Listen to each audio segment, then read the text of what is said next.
5 taon na ang nakalipas, bihira kang makakita ng gravel bike sa Pilipinas. Ngayon, mapapansin mo na sila sa mga group ride, events, at social media. Nung una, isa lang ito sa maraming uri ng bisikleta. Pero habang dumarami ang mga siklista, mas marami rin ang naghahanap ng bike na kayang gawin ang higit sa isang bagay. Hindi lahat habol ang pinakamabilis na bisikleta. At hindi rin lahat naghahanap ng pinakamahirap na trail.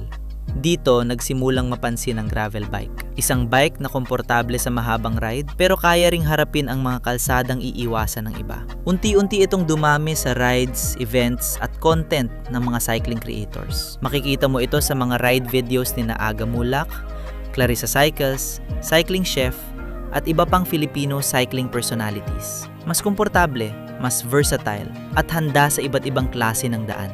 Kaya ba ito ang perpektong bike? Hindi para sa lahat.